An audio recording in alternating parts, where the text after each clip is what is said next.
수학, 과학 이런 건 좀 그동안 이론적으로 정립이 되고 증명이 됐던 거라서 학이 붙는다고 생각하는데 네.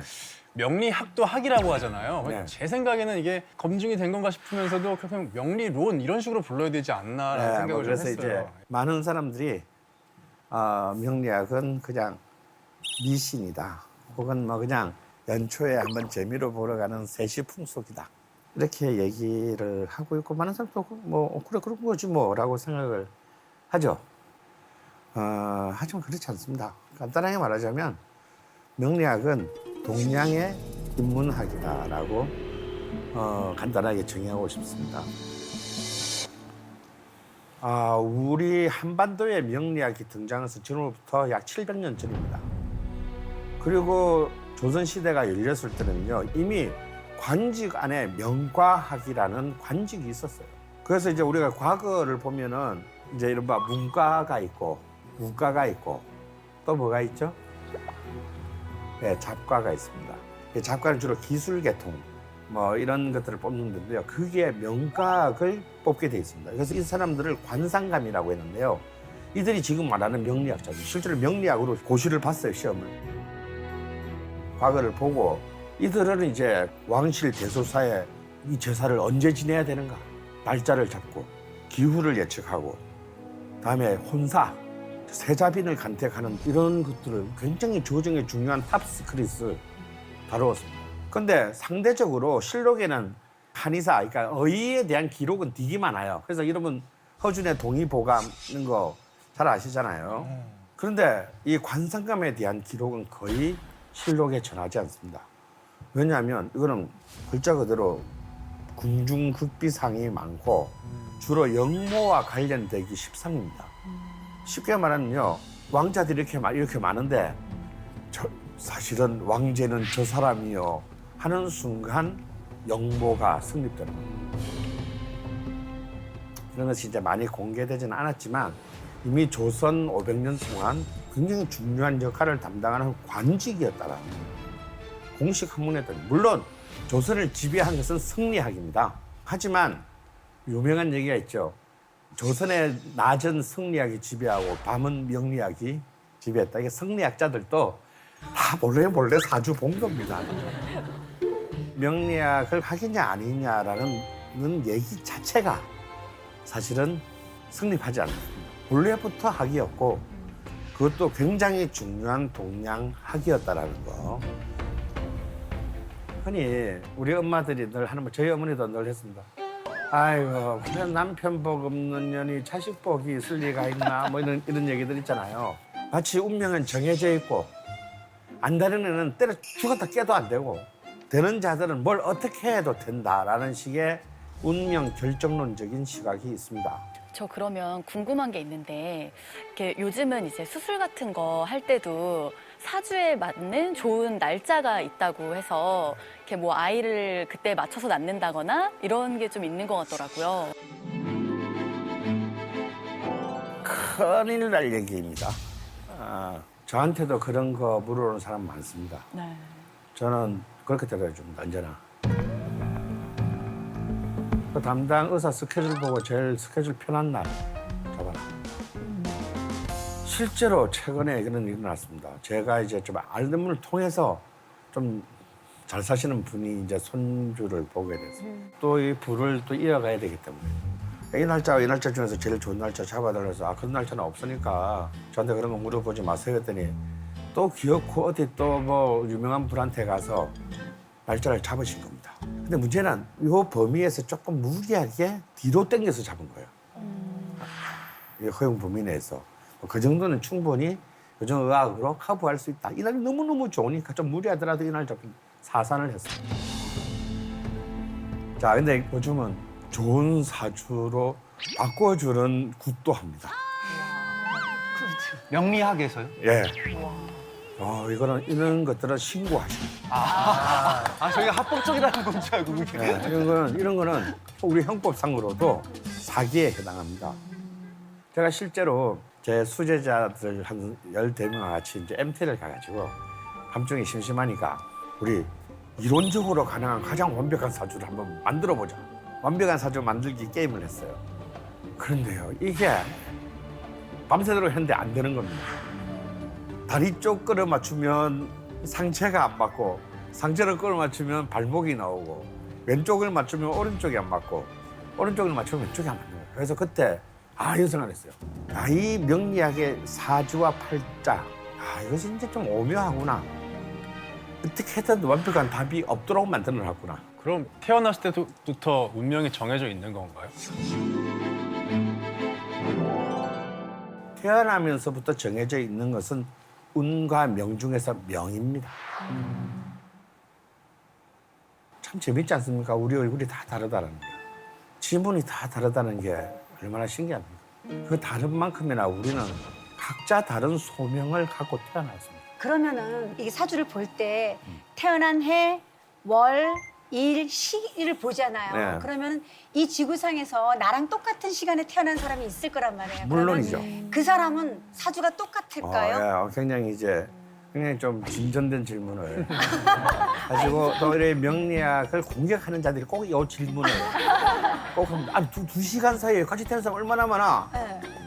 석진 씨와 내가 같은 날, 같은 시에, 같은 동네에서 태어났다 칩시다. 근데 명을 같이 타고났는데 그러면 내 삶이 같겠느냐? 절대 그렇지 않습니다. 지금 우리나라에서 우리 인구가 5천만 명이니까 명리학적으로 경우의 수는 51만 4,800개의 경우의 수가 나옵니다. 그러니까 혈액형은 몇 개의 경우 수입니까? 4개. 4개잖아요. 그에 비하면 어마어마한 거의 무한대의 경우의 수죠. 그러니까 우리나라에서만도 사실은 나랑 같은 사주를 가진 사람이 100명 있어요. 그러나 그 사람들 중에서 내 부모의 운과 그 사람의 부모의 운까지 명까지 같을 확률은 0이다 이거예요. 가령 석진 씨가 내가 지금 별로 이제 미모에서 너무 차이가 나기 때문에 참 비교하기가 제가 좀 그래요. 근데 그래서 제가 정말 음악적으로 정말 창의적인 재능을 가진 명을 타고났다 칩시다. 절대 음감 같은 거. 그래서 훈련해서 되는 게 아니지 않습니까? 석진 씨 부모님은 우리 아들이 절대감을 타고나고 이래가지고 어릴 때부터 막 최고의 레슨 스승을 붙여주고 온갖 악기들을 다 교육시키고 제 아버지는 남자 새끼가 무슨 음악이야 공부나 해.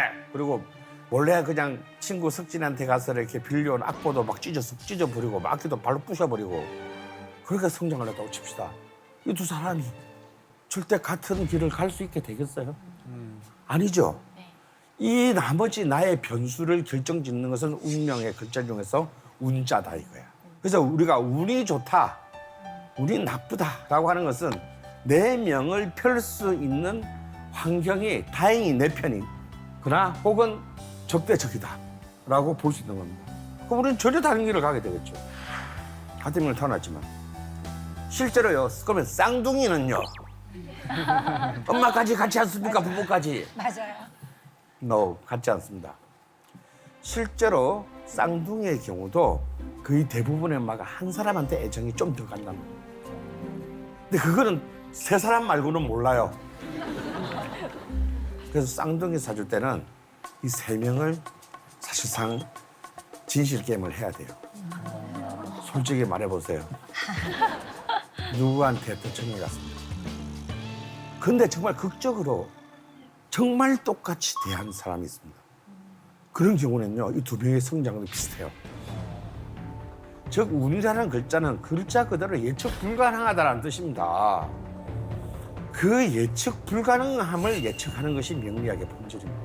그러면 운이 좋으면 만사 땡인가? 저는 한때 운이 좋았을 때가 있었어요. 저도 빛나는 때가 있었습니다. 정말 그때는요 공부 하나도 안 했는데 점수가 잘 나오고요. 그리고 막 뭘 해도 돈이 너무 쉽게 들어왔습니다. 그래서 저는 내가 워낙 능력이 탁월해서 그런 줄 알았어요. 근데 아니더라고요. 운이 좋아서 쉽게 얻은 것은 쉽게 나와.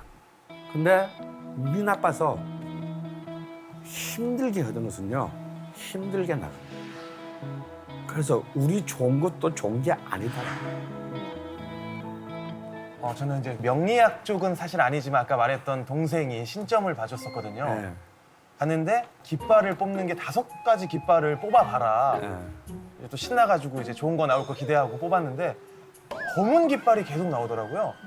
한 5번인가를 다시 해라, 뭐 혼자 기도하다가 다시 해라 했는데 할 때마다 검은 깃발이 하나씩 나와서 혹시 오빠 집안에 아프신 분이 계시냐. 저는 어머니밖에 안 계셨었고 어머니랑만 지내서 전혀 없는데 하고 어머니한테 안부를 자주 하고 연락도 자주 해라. 알겠다 하고 한 달도 안 지났어요. 이제 아버님이랑 따로 살았었는데 아버님이 많이 위독하시다고 정말 한 2주도 안 돼서 연락을 받고 그리고 이제 저를 뵙고 얼마 안 되셔서 이제 돌아가셨는데 그러다 보니까 저는 이런 쪽에 좀 더 관심을 좀 많게 되고 믿게 돼서 명이라는 게 정말 정해져 있는지 이게 좀 많이 궁금합니다. 여러분 중에서 혹시 내가 죽는 날 알고 싶으신 분들이 있습니까? 네. 예전엔 궁금했었는데. 여러분 마치 내가 죽는 날을 알면 그때까지 열심히 살 것 같죠. 그럼 자기 인생을 좀 폼나게 정리할 것 같죠. 저는 실제로 사형 판결을 받았습니다. 근데요 1년 반 동안 아무것도 못했어요. 그냥 분노만 하다가 지났습니다. 명은 절대 정해지지 않습니다. 그리고 특히 명리학에서의 명은 나에게 주어진 사명 같은 것이지 뭐 생명 이런 건 아닙니다. 명리학은 딱 태어난 이후부터 죽기 직전까지만 관심이 있습니다.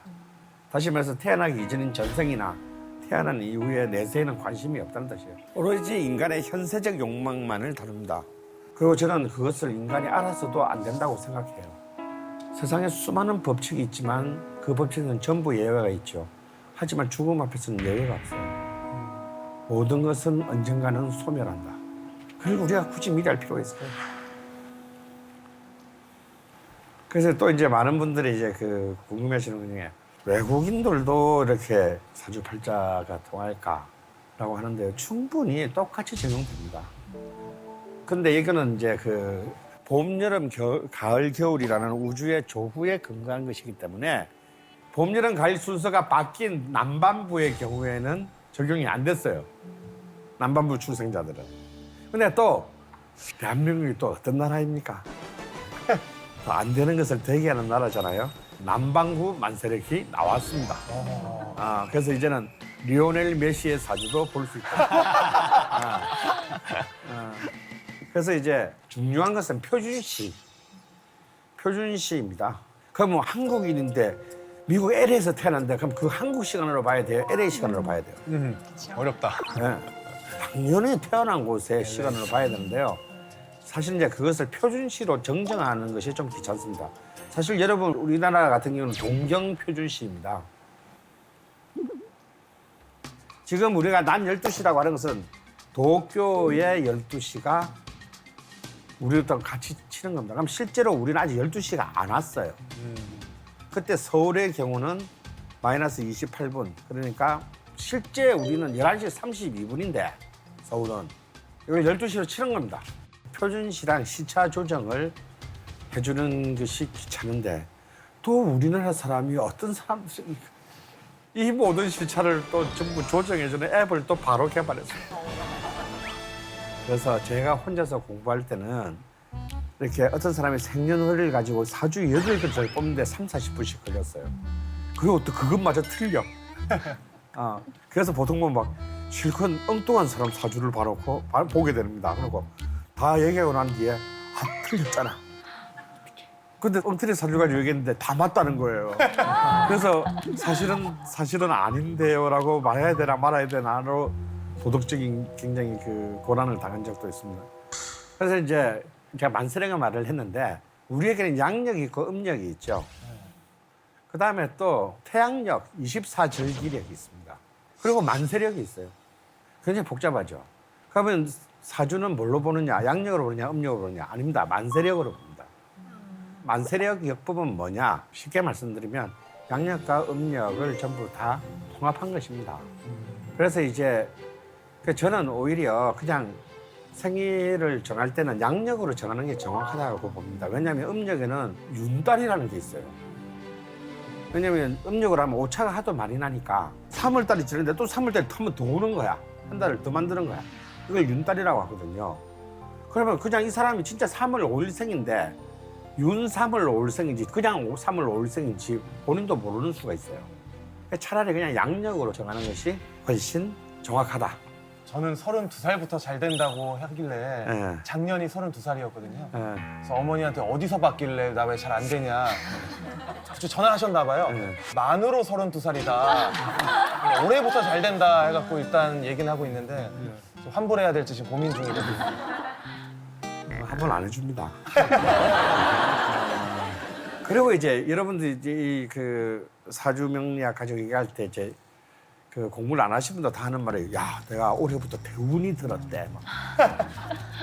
막 이런 말 하죠, 여러분. 그래서 대운이라는 말이 무슨 뜻인지는 아시나요? 좋은 것 같아요, 그냥. 하는 것마다 대박운. 되는 대박운. 운이 좋은. 올해 대박운의 준말. 내 뭐 그런- 인생에서 제일 좋은 시기. 인생에서 제일 좋은 시, 다 같은 뜻이네요. 네. 대운은 그런 뜻이 아니고요. 큰 운이라는 건데 이거는 크다는 것은 뭐냐면 이제 시간 단위를 말하는 겁니다. 그래서 이 시간 단위를 어떻게 보느냐 하면 명리학에서는 10년 단위로 봅니다. 크게는. 그러니까 10년마다 나를 둘러싼 우주의 기운이 바뀌는 거죠. 이게 대운입니다. 그러니까 이 대운이 들어왔다는 건, 새로운 대운이 들어왔다는 것은 이제 10년 단위로 하나의 운이 바뀐다는 것이지 좋은 게 들어온 게 아니에요. 그리고 이제 그 10년은 각각의 1년씩 10개로 구성되어 있지 않겠습니까? 그래서 실제로 중요한 것은 사실은 대운이 아니고 세운입니다. 그 한 해의 운. 다음에 그 한 해는 다시 12달로 나뉘겠죠. 월운입니다. 그리고 그 월운은 또 30개의 일운입니다. 그래서 사실은 이제 우리가 어제와 같은 오늘, 오늘과 같은 내일을 사시는 분들은 굳이 일운, 월운 볼 필요 없어요. 그냥 대운과 세운이면 족합니다. 근데 예를 들어서 뭐 데이 트레이더들, 매일매일 주식 투자하는 사람, 다음에 매일매일 사람 목숨이 걸린 수술을 하는 의사들, 집도이들, 이 사람의 컨디션에 따라서 사람 생명이 왔다 갔다 하는 거예요. 그러니까 이런 사람들은 사실은 이론까지 보는 것이 굉장히 필요하고요. 실제로 굉장히 유능한 집도이였는데 너무 정신적인 스트레스로 거의 그 우울증에 걸린 어떤 의사분을 제가 한 6개월 정도를 매일 운을 봐드린 적이 있어요. 저도 공부할 겸해서. 그래서 야, 이날이라는 웬만하면 은근 말고는 수술을 잡지 마세요. 힘든 수술은 이날 잡아서 하세요. 그런데 이게 뭐 플라시보 효과인지 아닌지는 모르겠는데 굉장히 수술 성공률이 실질적으로 굉장히 향상된 그런 사례도 있었습니다. 그래서 여러분 대운이라고 하면 뭔 대박운 이런 게 아니에요. 10년짜리 운. 네. 그 10년의 분위기, 컨텍스트, 환경이고요.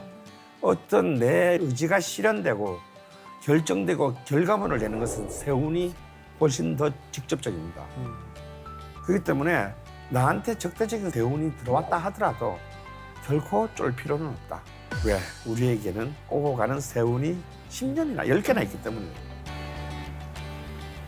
저 또 하나 질문 드릴 게 있는데요. 뭘 해도 안 되는 애가 있잖아요. 네. 그러니까 뭐 저 같은 경우도 아우스. 뭐 아웃도 그렇고 뭐가 안 될 때, 삼재가 나 늘었다. 삼재인가 봐. 뭐 왜 이렇게 뭘 해도 안 되지? 뭐 나가 꼈나? 뭐 이렇게 하는데 그거는 어떤 경우로 봐야 되나요? 뭘 해도 되는 해는 있던가요?